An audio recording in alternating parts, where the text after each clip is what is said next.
So Joel Sherman predicts that Jose Caballero is going to start the postseason at short. Okay. And he was basically kind of comparing this in the past and how, Higashioka got starts when it was like Gary Sanchez, right? Gary Sanchez, very similar player, except Volpe hasn't accomplished anything like Gary Sanchez did. Not anything like Gary Sanchez. And Gary Sanchez was an incredibly flawed player, too. Yep. That said, it was more so about the way he explained Volpe's approach as a defender. Caballero is smooth.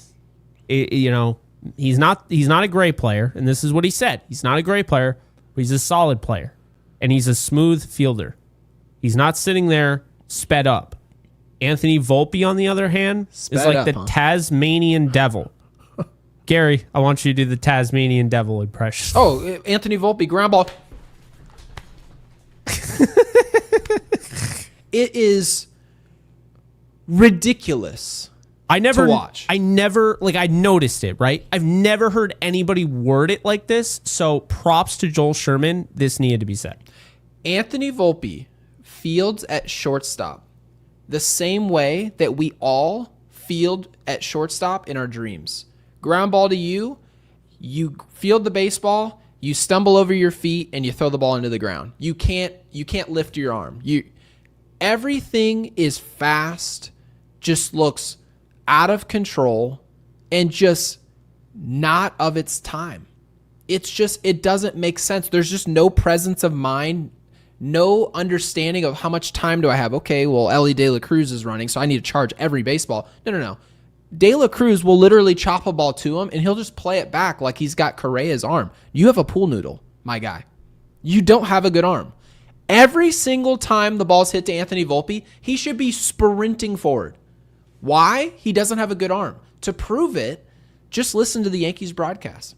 Every single day. Do you guys listen to the Yankees broadcast? I do. If it's not on the Yankees broadcast, mute for me. But on Yes Network, what do they say on every single ball he throws away?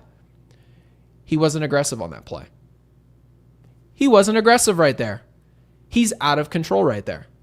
Oh yeah, that throw that he threw that literally went over the head of our first baseman and into the stands, which is very hard to do, by the way. Very difficult, especially as a starting shortstop of the Yankees. He did that because he was out of control and rushed. Shortstop shouldn't be. A starting shortstop in Major League Baseball has to know this baseball is hit to my backhand. I've got X amount of time. And it should look calm, cool, and collected. Exactly like Joel Sherman mentioned in his podcast that Caballero at least appears to be. Prepared and under control. Do you want a ground ball hit to Anthony Volpe's backhand the way he looks defensively? Really think, Jake, about all the shortstops in the game's history. There's a ton of them. A ton. When I think of postseason baseball, shortstops, I think Rafael Furcal. I'm thinking Brandon Crawford. I'm thinking dudes, the Derek Jeters. They just have a clock clearly, and they look under control, always. He's never looked in control at all. So I love the comparison that he made. I thought it was funny. It was a breath of fresh air. What did you think? Yeah, what did you think about this? Because I know you obviously were not...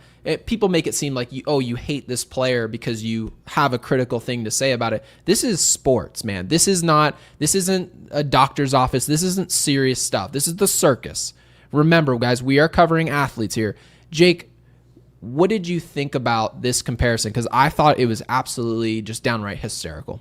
I texted you immediately. I was like, I think Joel Sherman just explained it the most perfect I've ever heard it explained. I mean, we see it, right? It's not like, oh, I didn't know that he was speeding up his throw and his process. No, I knew that. But it's like when somebody explains something, it's like the glass shatters in your brain and you're like, oh, that's a way to look at it. That's actually a really good point. And then you start to see and you're like, that's really the difference. That is the difference. And then he doesn't have a good arm.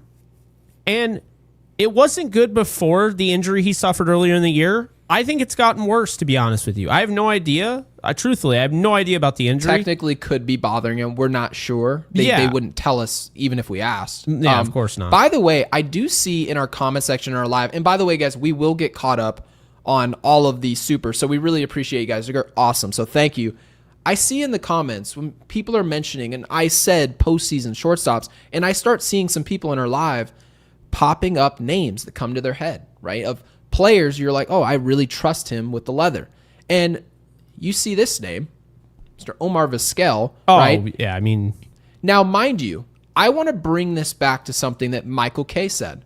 And he said this on the Michael Kay show. He does a great job.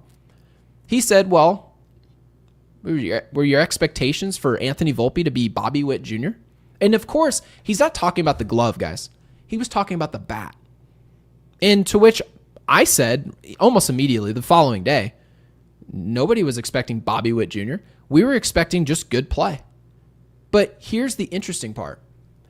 If we can't expect Bobby Witt Jr. with the bat, and I think we all agree Anthony Volpe in his dreams in a video game couldn't be Bobby Witt Jr., what about the glove? If a player can't be upper echelon offensively, can he be defensively? Can he be, if you're not going to hit a lick, you're going to hit 200 for your career, you better be Omar Vizquel.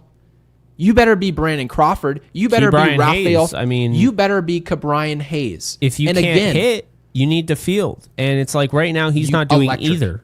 He's not doing any of those things. And the worst thing that he does is if you took your wife, your fiance, you took your mom, you took your parents to the game, they would immediately, without context at all, be able to locate the worst player on the team for the Yankees by watching one baseball game. If you watch the Yankees, you would immediately sniff out Anthony Volpe 2 plays later. By the 3rd inning, you'd say, what's he doing out there?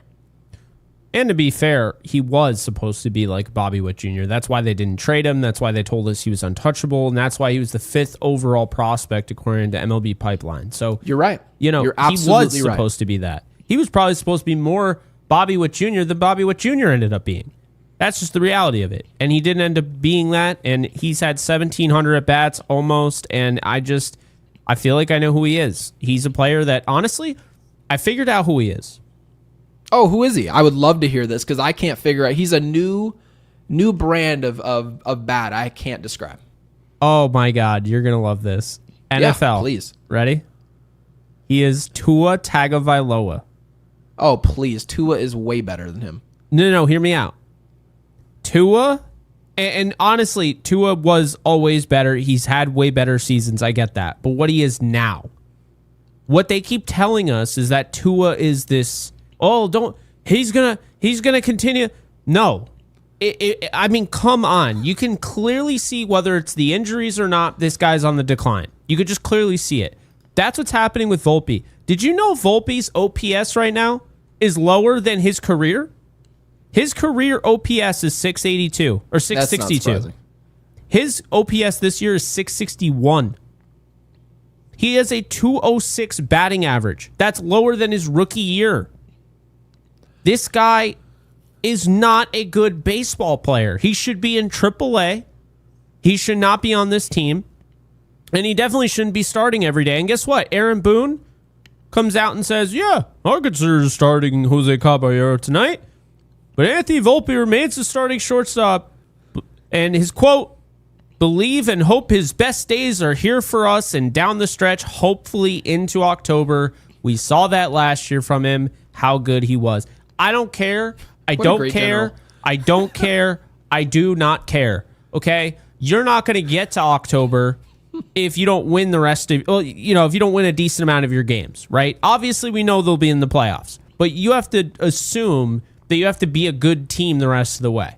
And we also aren't, more than likely, you're more than likely not going to win a World Series out the wild card. Exactly. Is it possible? Yes. It is possible. But you have to look at each and every one of these games as a must win. You're not going to win the rest of these games. But certainly, putting the best player at every position should be a prerequisite before you ever walk up to the yard. You should never show up with half the fan base, probably 85 to 90%. We can't all agree on everything, just never.